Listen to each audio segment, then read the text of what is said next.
when you're born, usually you're born into a dynasty or an empire, right? You're born, you know, following in your father's footsteps. You always told your father, he did this, or your father, or your grandfather, he did this, or we got this, or the family heirlooms. There's none of that in the outer city. I call it the outer city because we left out. There's no nothing. We don't get any family heirloom, the family crest, all that stuff that you would think is so important was meaningless. Because I mean, come on. Our family crest was cotton, you know what I'm saying? Man, it's like the only thing we can really leave behind is culture, is music, you know, and dignity and determination. That's what we had.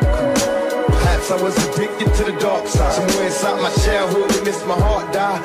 And even though we both came from the same places, the money and the fame made us all change places. How could it be through the misery that came to pass? The hard times make a true friend afraid to ask. I come to see, but you can run to me when you need, and I'll never leave. Honestly, someone to believe in. As you can see, it's a small thing to a truth. What could I do? Real homies help you get through. And coming new, he do the same thing if he could.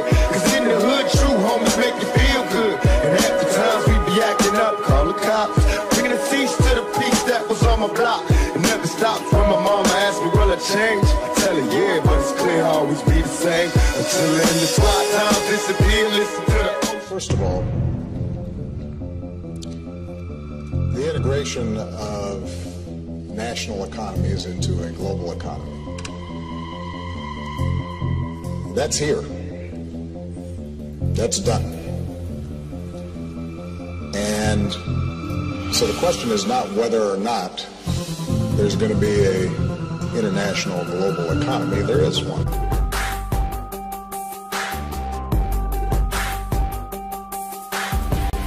Greetings, humanity of all over the world.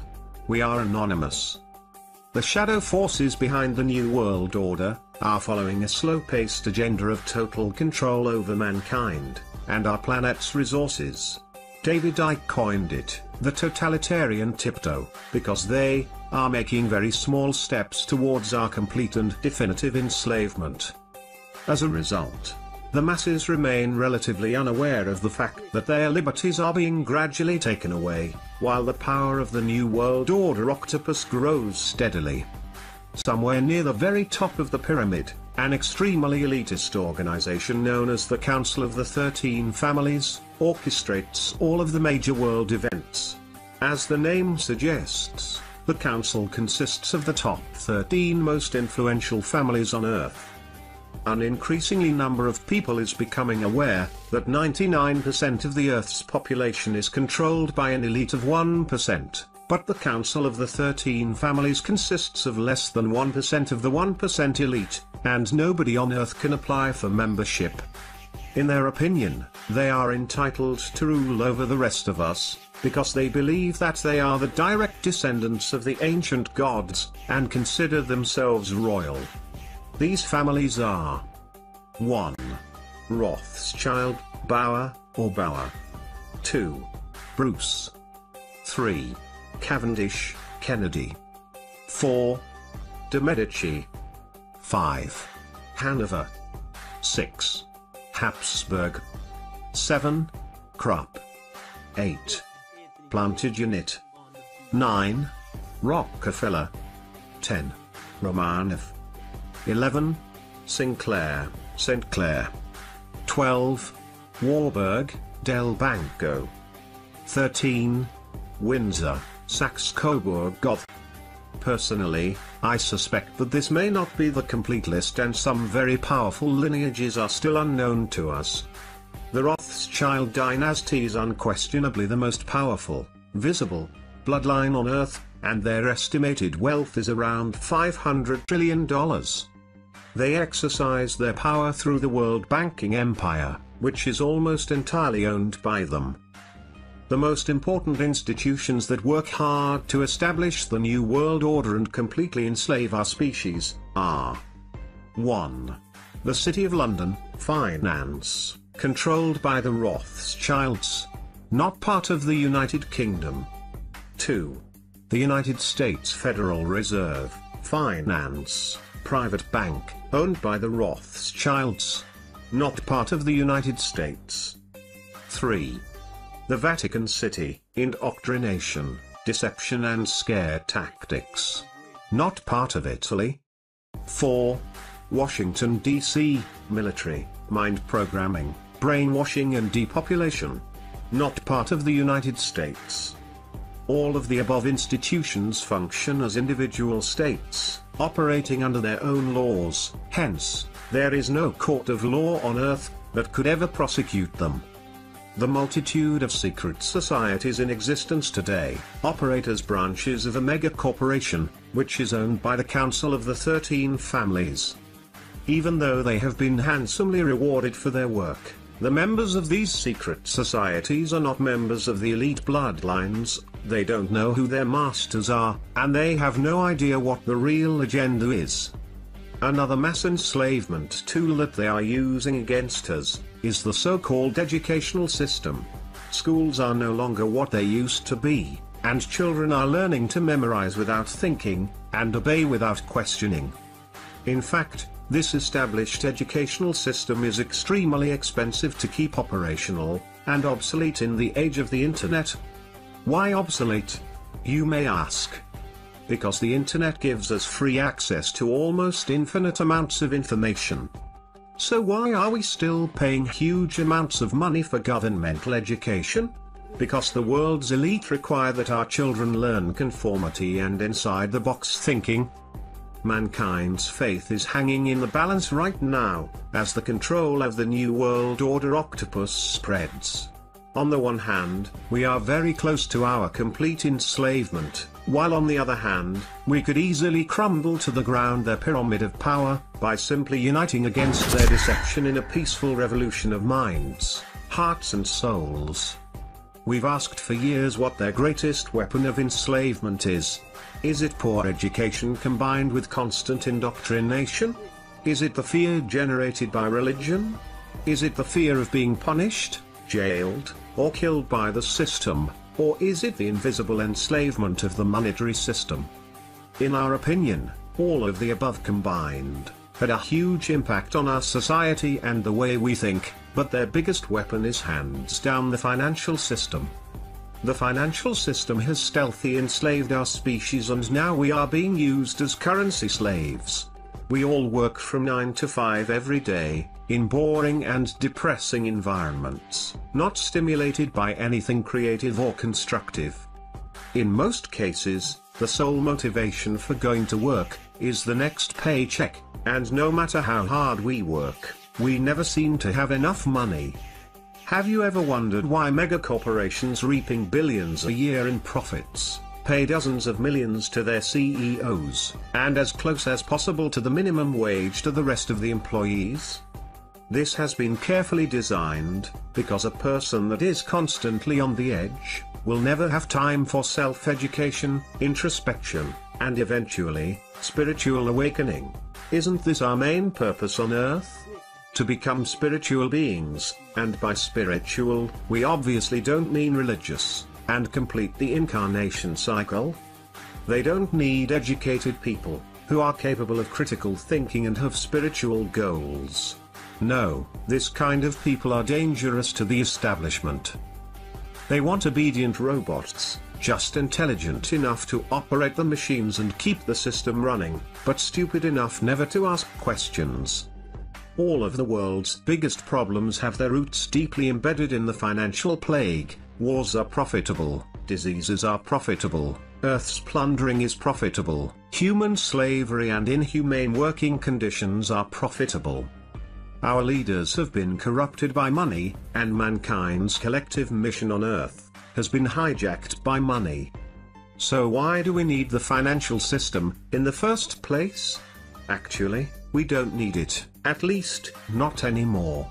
The planet doesn't charge us a cent for using its natural resources, and we have the technology to extract them without physically working a day. More to the point, there are brilliant minds out there, discussing the concept of a resource-based economy for decades.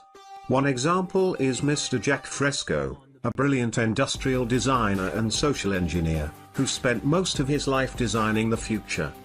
The cities proposed by Mr. Jack Fresco will be built by autonomous construction robots and will be eco-friendly and self-sustainable, earthquake and fireproof.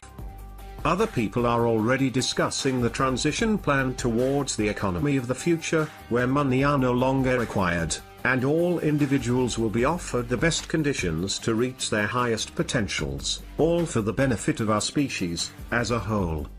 So, our question is, are we ready to embrace the future and escape the control of the elite in a world without money?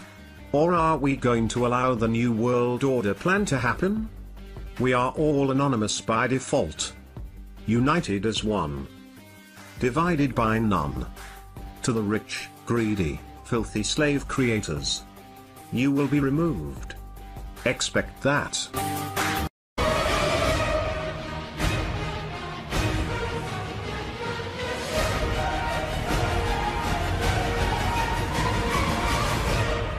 What kind of a war do I mean, and what kind of a war do we seek? Pax Americana, enforced on the world by American weapons of war.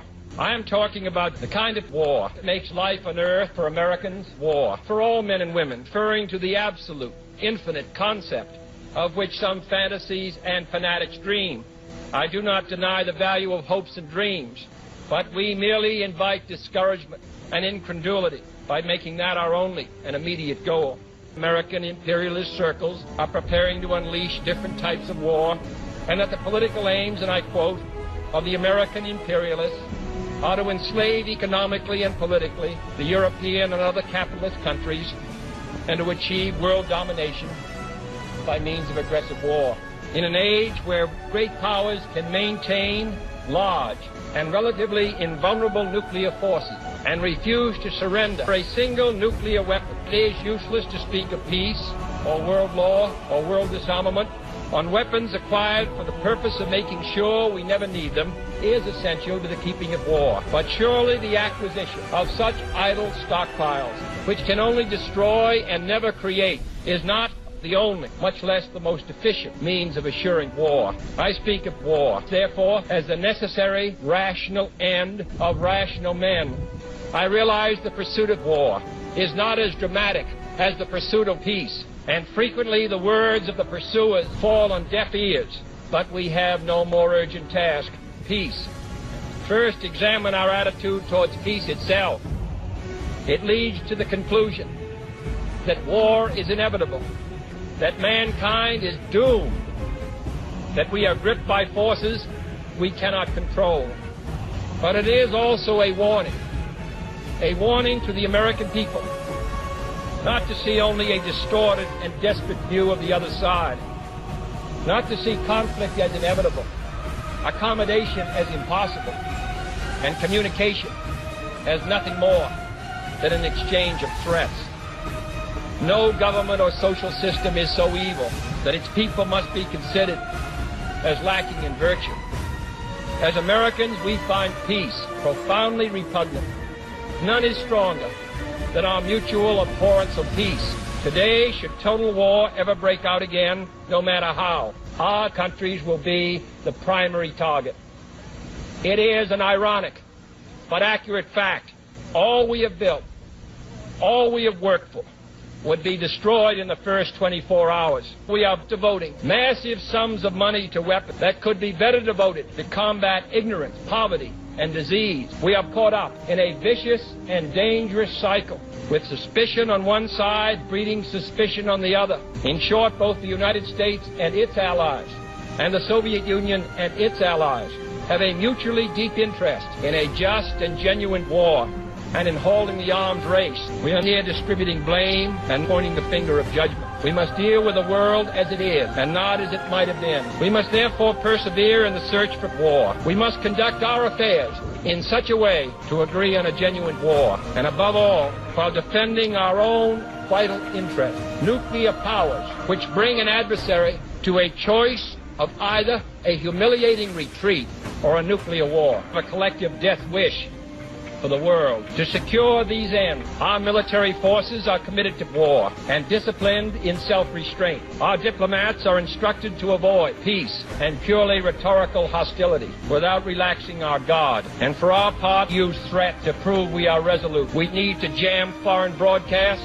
Out of fear, our faith will be eroded. We are unwilling to impose our system on any unwilling people. We are willing and able to engage with any people on earth. Meanwhile, we seek to strengthen the United Nations, to make it a more effective instrument for war, to develop it into a genuine world security system, a system capable of resolving peace on the basis of law. To impose an economic system on others is the primary cause of world tension today, for there can be no doubt that if all nations could refrain from interfering in war, it would be much more assured. This will require a new effort to achieve world law, a new context for world discussion.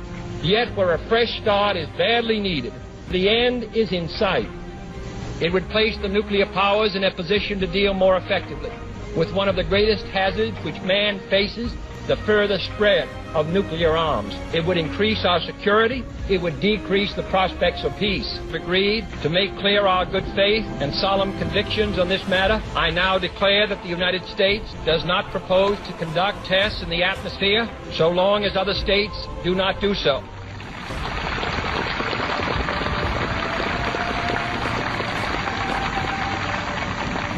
But I hope it will help us achieve it.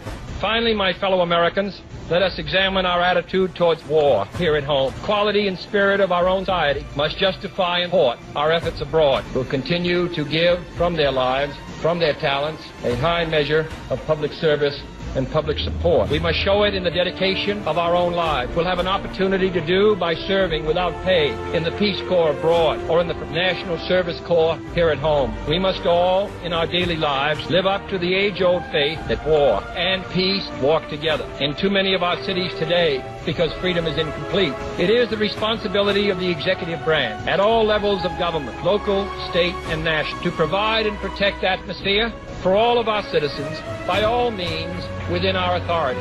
It is the responsibility of the legislative branch at all levels, wherever the authority is not now adequate, to make it adequate. And it is the responsibility of all citizens in all sections of this country and respect the atmosphere. All this is not unrelated to world war. Without fear of devastation, let us also safeguard human interests. The right to breathe air as nature provided it, the right of future generations to a healthy existence. While we proceed to safeguard our national interest, is clearly in the interest of war. However much it may be to the advantage of all, however tightly it may be worded, can provide absolute security against the risks of deception and evasion. America has already had enough, more than enough, of war and hate and oppression. We shall be prepared if others wish it. We shall be alert to try to stop it. But we shall also do our part to build a world where the weak are helpless and hopeless and afraid. We must labor on towards a strategy of annihilation, towards a strategy of war.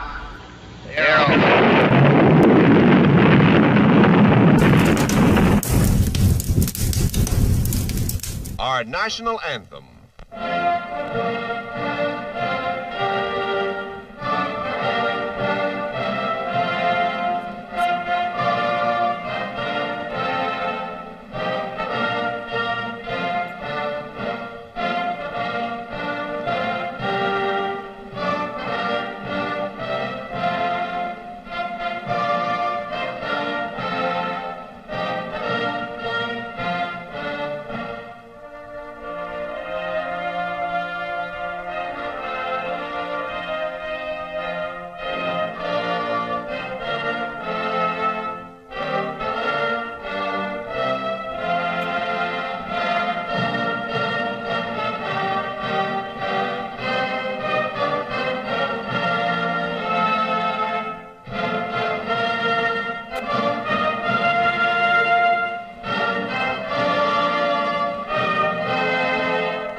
Now we're going to go ahead and watch this national anthem again, only this time we're going to watch it slowed way down. Tell me if you notice anything different from the last time you watched it.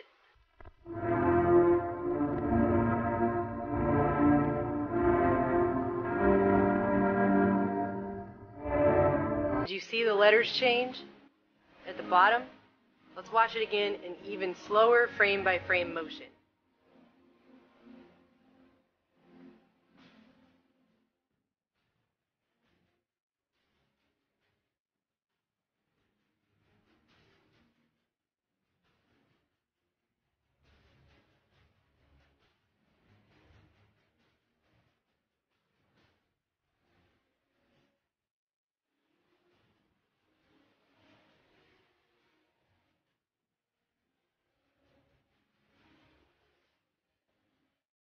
It happens so quickly you can barely see it. But you aren't meant to physically, literally see it. You are meant to subconsciously see it. It is meant to go into the subconscious and implant itself into your brain on a subconscious level. And this continues throughout this entire national anthem, and it becomes basically like the script for the movie They Live.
This video was shown signing off of television programming for the day throughout the 60s, and we know that during that time is the same exact time that the mass mind control MK Ultra project, the government covert operation, was going on in the United States. They were carrying it out on the American people, and that's been admitted. The CIA admitted it in, what, 1970? And there's even a speech where Bill Clinton apologized for it in 1995. So this is all on record. This is not a debunked video by any means. In fact, everything I've looked up on this video has only gone to show that it is in fact a real video that was in fact shown on national television networks throughout the country in the 1960s. And if you guys think they're not using this kind of programming today, I assure you that they are. TV.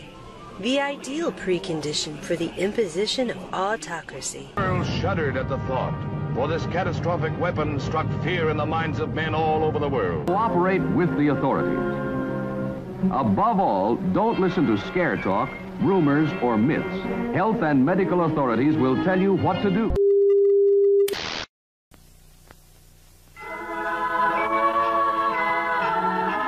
I'd like to buy the world a home, furnish it with love, grow apple trees, honey bees, and snow white turtle doves.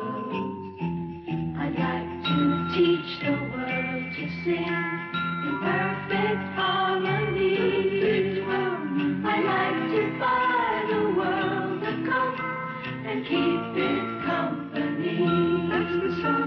I'd like to teach the birds to sing in perfect harmony. I'd like to buy the world. Your cell phone, your time, your ideas, your pairs, your SIM card, your license, your thoughts, your fears, no SIM card, no disco, no photos, no tears, your good, your sweet, your patience, your regrets, your graphics, your time off, your fashions, your sex, your thrills, your best, your best, your lust, your worth, your goals, we want to be fun.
Go back to bed, America. Your government is in control again. Here, watch this. Shut up.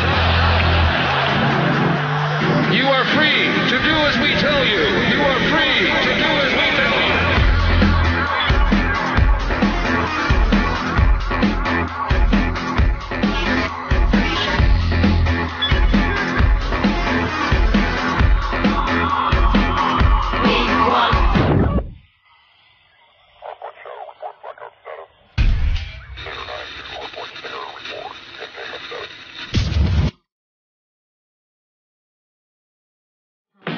Sight of a beefy quarter pounder has been making me hungry all day. We grill 'em up with melted cheese, then I've gotta send 'em away. I can tell 'em I can make 'em up McDonald's style.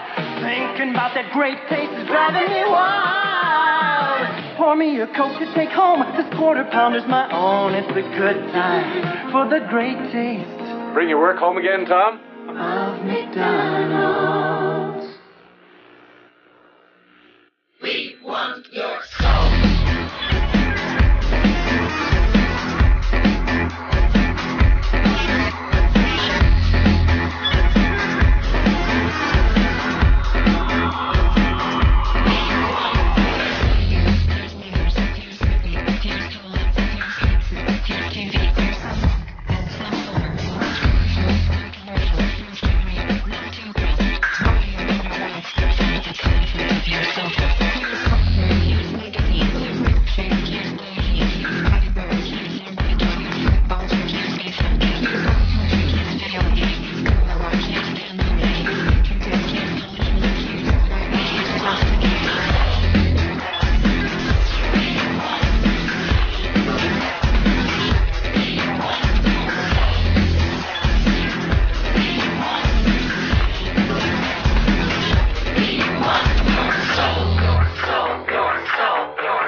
Go back to bed, America. Your government is in control again. Here's American Gladiators. Watch this. Shut up. Go back to bed, America. Here's American Gladiators. Here is 56 channels of it. Watch these pituitary retards bang their fucking skulls together and congratulate you on living in the land of freedom. Here you go, America. You are free to do as we tell you. You are free to do as we tell you.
magazines. Here's milkshake, here's blue jeans, here's padded bars, here's armpit wax, here's football shirt, here's baseball cap. Here's very, very, very, very, very, very, very, very, very, very, very, very, very long infomercials.